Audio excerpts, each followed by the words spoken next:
Welcome to the Great Mohau's YouTube channel, where Mohau explores everything science and technology.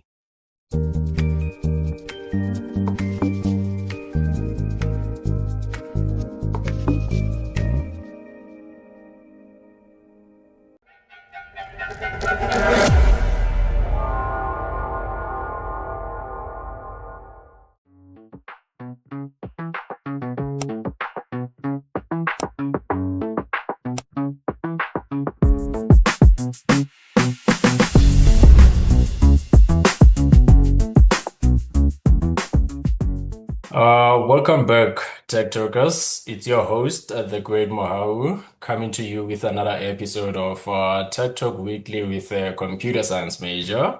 Today, I have a very special guest joining us, Ms. Xolela Madlanga. Ms. Xolela Madlanga is a regional program coordinator at Enactus South Africa, a platform that empowers students to create entrepreneurial projects that positively impact their communities. Ms. Madlanga has been an exceptional leader and MC for competitions and part of Enactus's global competition management team. Welcome to the show, Xolela. Thank you for having me. Yes, ma'am. It's great to have you here because I've been mentioning Enactus in some of my episodes. I had an episode that I released where I was talking to some of the entrepreneurs here on campus, and I tried to provide some information with regards to Enactus. But today we have, the regional program coordinator at Enactus South Africa for some of the universities. So, Xolela, can you start by telling us a little bit about Enactus South Africa and what the organization stands for? And also, before we can do that, can you just, I've already mentioned a few things about you, but can you just introduce yourself further, maybe include some of the things that I've not, mentioned? No problem. So like you said, I'm a program coordinator at Enactus, and I work with the teams in the Gauteng region. So that includes, most of the universities, excluding UP for now. So I've been part of the program. I think this is my second year, second or third Okay. year, second year, I think. Yes, it's quite a fun job. So Enactus Yeah. is focused on bettering communities using entrepreneurship. We are a global network in over 36 countries, over 1,000 teams around the world. Mm. And yeah, it's Enactus South Africa has been around for about 25 years, I believe, 24 Oh, years. So yeah.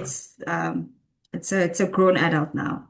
Yeah, so No. we focus on social entrepreneurship in particular, and in every industry that you can possibly think, as long as people are making some kind of social impact. That's what we do. No, I am no great. Oh, yeah, it's been there for quite some time, eh? Yes, So, quite a bit.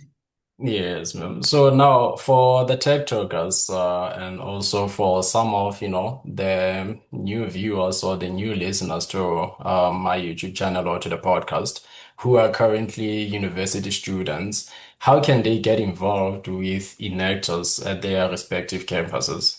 I believe most teams either fall under, as students, societies, and clubs. So they could probably find anyone who has a connection there. So Mm, sort of find an Enactus office there or a contact information and then sign up mm, through, because each team has different ways that they accept membership. So they would okay. just have to get in touch with whoever's in charge. And then in other institutions, Enactus falls under an entrepreneurship office or a Oh, faculty. And then if they can get in charge and get a hold of them that way, that's another thing. Alternatively, they can just using the Enactus website, so enactus.co.za is enactus.org. Let me actually verify. Then okay.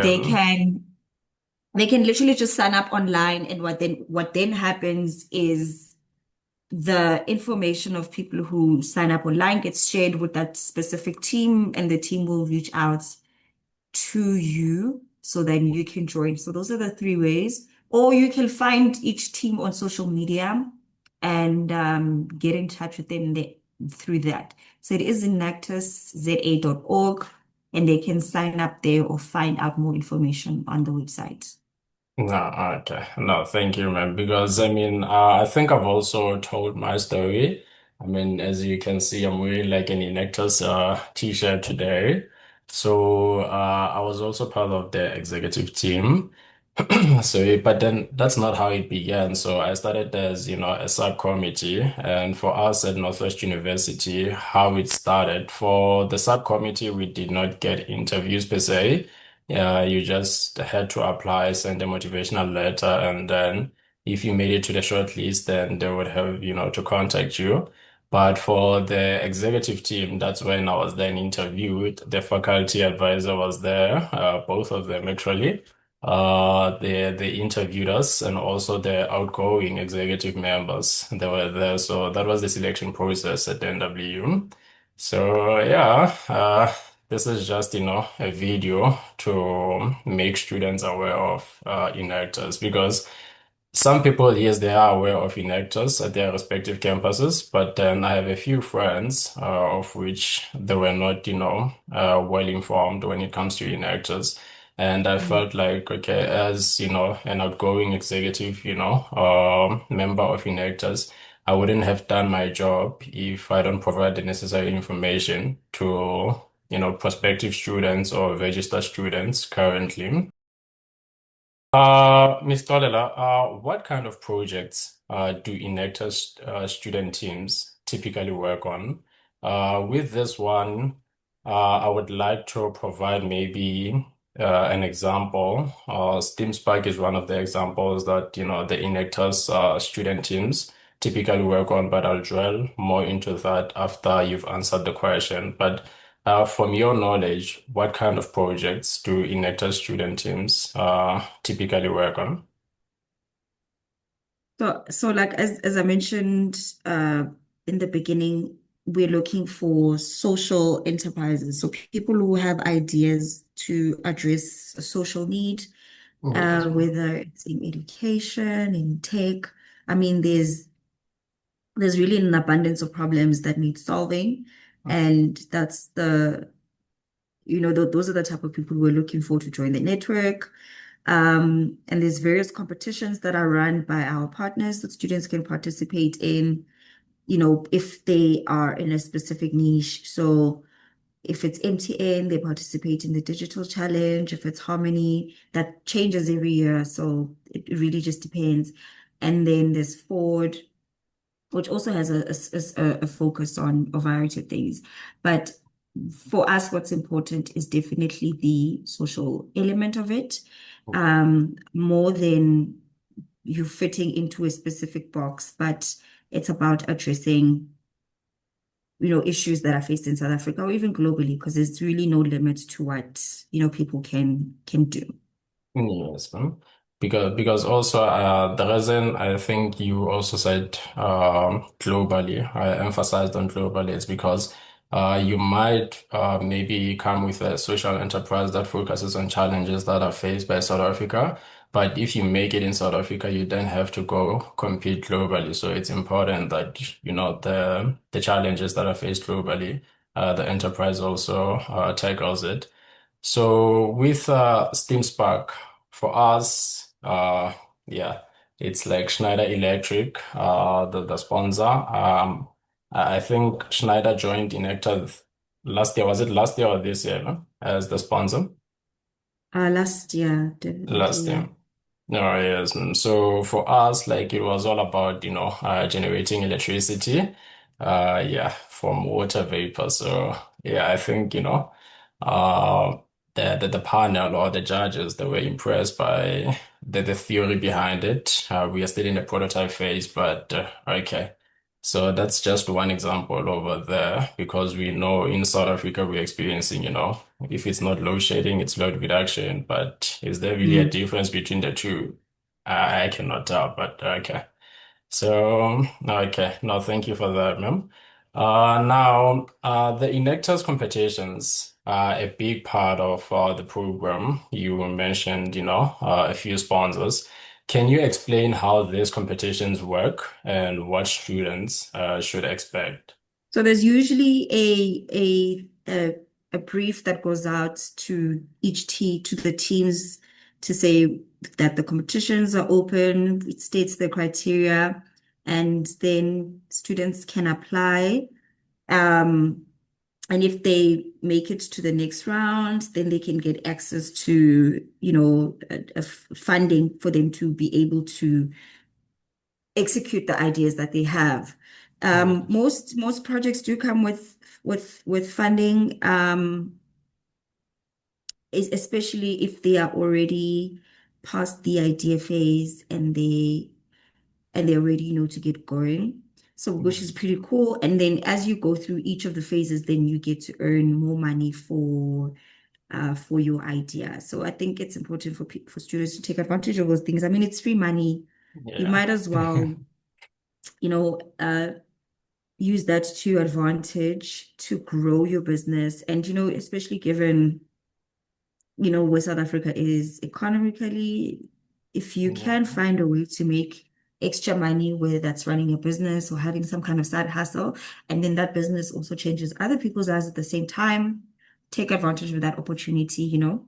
Definitely. So, yeah, so at each stage, people can win different amounts and then use that to grow their businesses. And outside of just financial support, then they also get support from us in other ways, or we try to connect them with people who might have the informational resources to get them to the next level. Yes, ma'am. Okay, no, that's great, ma'am. And also now, because students might be interested in studying, their own enterprises, since they're registered students, can you take us through the phases that they would have to go through? You mentioned the ideation phase, I mentioned the prototype phase. Like, can you just, take us through the phases, ma'am? We really do believe in using design thinking as a methodology Yes, ma'am. to establish businesses because like we said, since we focus on social entrepreneurship, the you have to keep the user in mind at all points. So that's why we implore our teams to go through the design thinking process to make sure that Yes. they're designing a solution that's actually one addresses the actual need that caters for them and one that will be feasible. So design thinking either has six or five stages. It really just depends on, yeah, it really just depends on where you are. So first, is the empathy phase, which is basically making sure you have a good understanding of the problem and the people involved in it so that you ensure that you are actually addressing a need people have and not building a solution based on your own assumptions. And then you waste time building something that people don't actually need or care about. Then you move on to your POV or your problem stage, which is your opportunity to, which is your opportunity to now, unpack all of that information and drill down to an actual problem statement, and then ideate, then you prototype and test, and then you launch and manufacture, you launch and monitor, you evaluate, and you want to make sure that you're still doing something that speaks to the needs. And all of those things can change at any time and you want to improve your product. So it's a methodology that really works if you Yes. want long-term success for business, especially in the social space. Yes, ma'am. And thank you for that again. I remember during the training, we were told that the design thinking, it's a methodology, right? So Mhm. yeah, some people they might, think it's linear, but is it really linear or it's circular? Because we were told that it's not a linear thing. it has to like, because sometimes you'll be like in the prototype phase and then you'll just have to go back to the problem statement in order to refine it because you realize that okay, no, something was wrong there. So it's not Yeah, a so it's linear. quite no, so just because you are in prototype doesn't mean, because I think even in prototype, you still have to then go back to the Yes. people you empathize with to test it with them, get their feedback. Um, and it allows you to kind of, test your solution against the need and then adjust accordingly. And then you have to go back again, which I think is great because then you, at each stage, you're ensuring that you're designing with purpose and with the user in mind, which, makes it easier to even buy support when the product comes out because then it's something that people identify with. It's something that they realize, okay, this is solving a need. And you make sure that you price it at a point that they're at, because again, if that's your target audience, you want to make sure that they can afford it, it's viable for you, etc., it's sustainable. So I think, yeah, it's quite a forgiving process, and not very, and just because you go back one step doesn't mean you're not making progress. You're just making Definitely. sure you have your hand on the pulse at all points Mm, of the yes. process. No, yes, ma'am. And also now, I mean, in Enactus, it's based on like institutions, universities, but the question would be, is Enactus strictly for registered university students, or maybe if you were a registered student and then now you are working, you can still be part of Enactus? So it is for university students, but we do allow students to have external partners, but the student has to have the better part of ownership of that business. So that Yeah. means you must have decision-making power without having to consult or necessarily if the partner then says no to a certain something and then you're stuck in it. So you must at least have some decision-making authority. You can partner with outside people, but you as the student need to be the one who's running it and taking accountability for that business.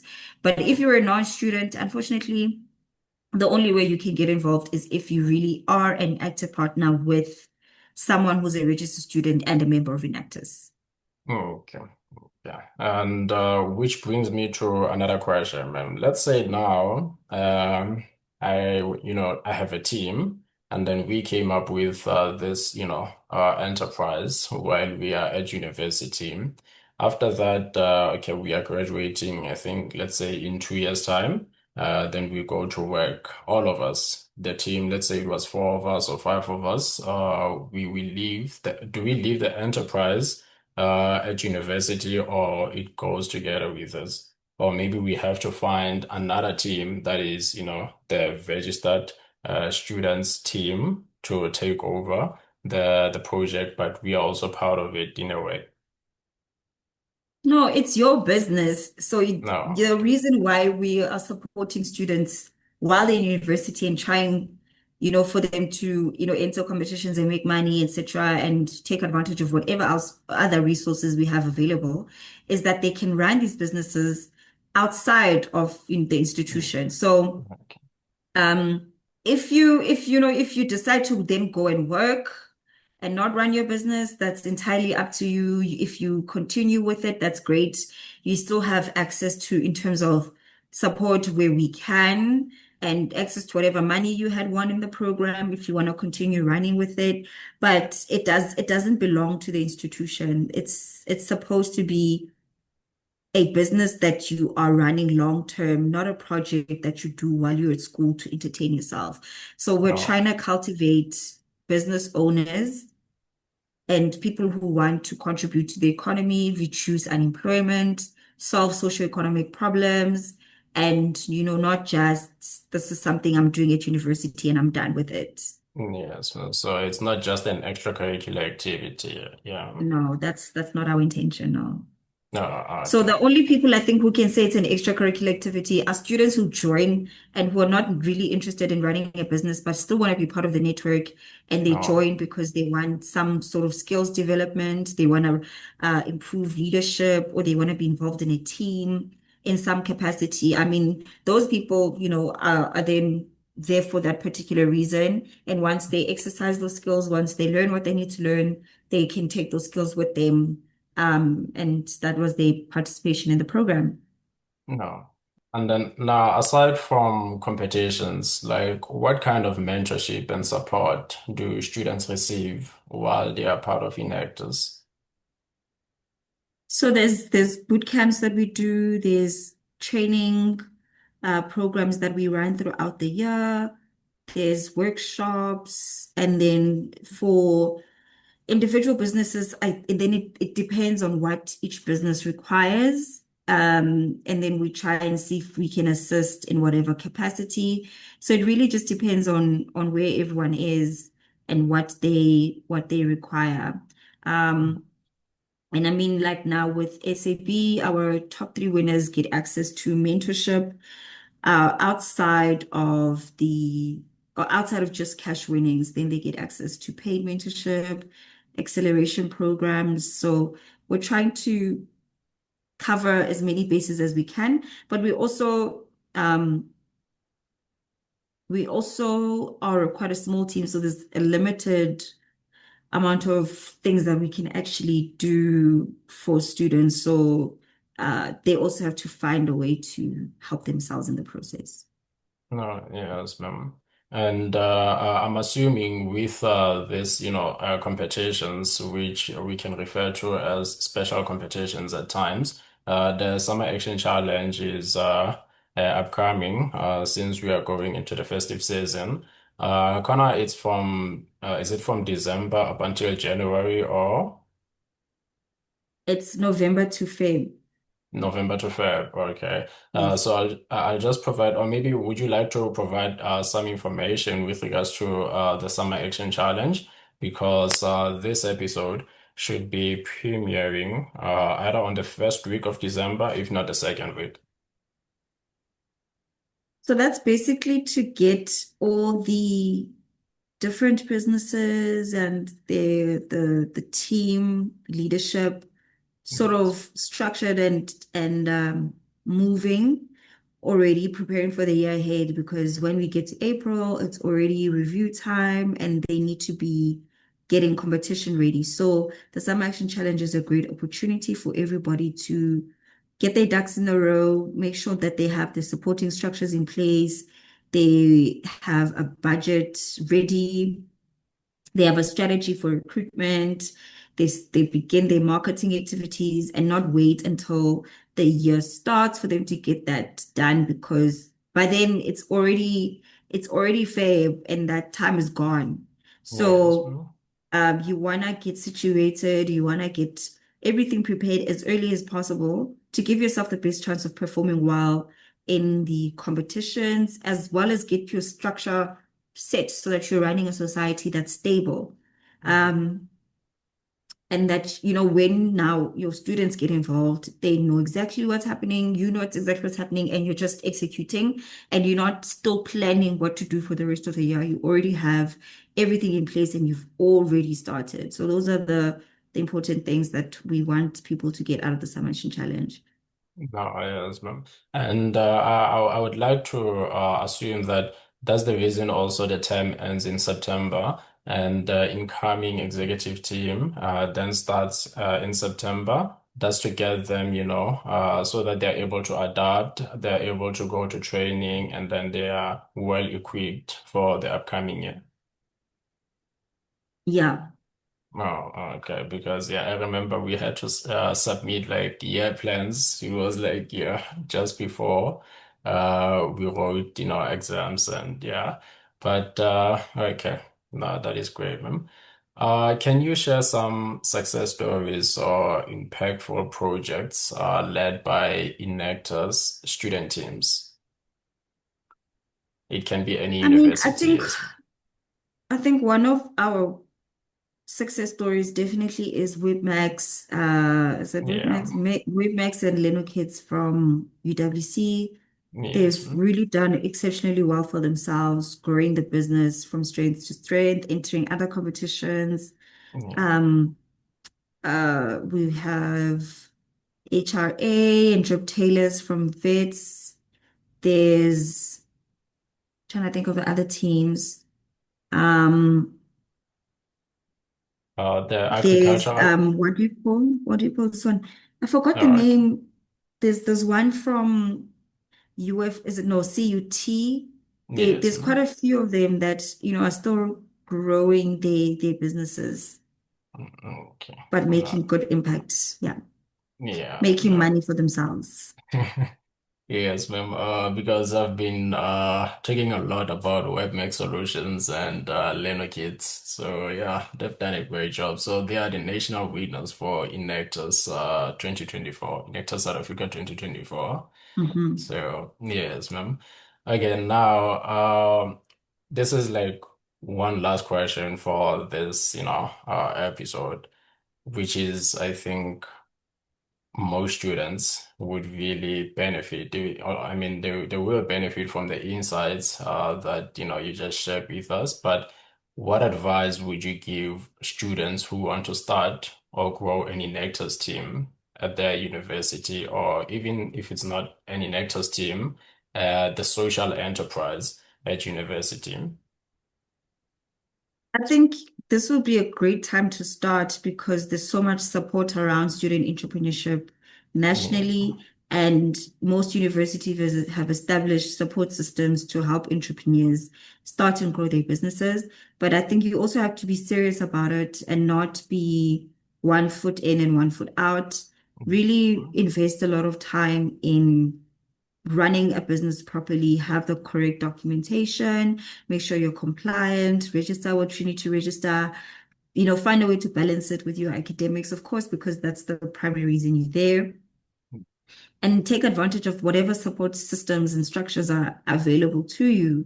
If you have an opportunity to access funding through those initiatives, that puts you at a very good place that other entrepreneurs won't be.